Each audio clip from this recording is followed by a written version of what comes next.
Are you suffering from a creative block? Well, creative blocks suck every single time.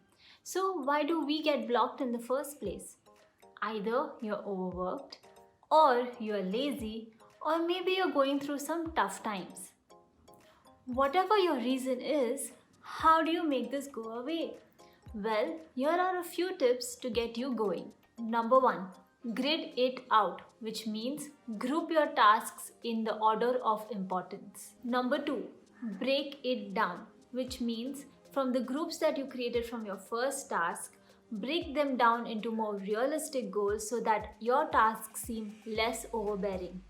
Number 3, start small and make micro decisions. What this means is that you should look for smaller components within your creation. What happens with us creators is that we tend to look for the perfect reference and then it becomes hard for us to not copy. So what works for me most of the time is to look for smaller references and components like patterns or colors or shapes that will help enhance my work.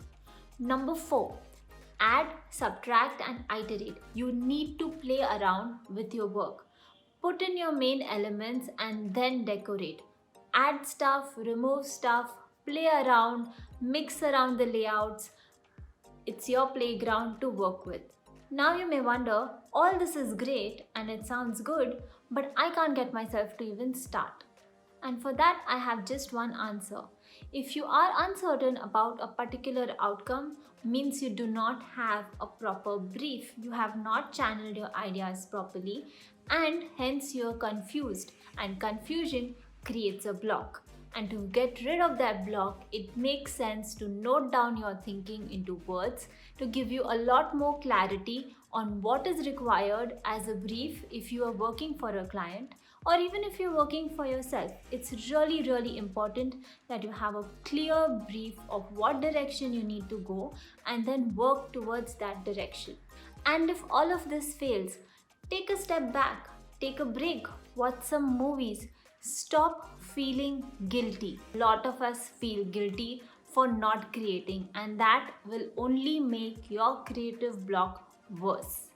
Trust me, I've been there. And remember one thing, perfection is the enemy of done. The flow will come back once you stop restricting yourself and let things go. Now that we are talking about the flow, I have a bonus tip for you. Create your own little corner where you feel pumped up. Having a dedicated creative space can do wonders as well. And that's the end of this video. Do let me know if any of these tips help you come out of your creative block, or if you use any other techniques. I would love to know in the comment section below. Don't forget to like, share and subscribe. Till then, I will see you on the other side.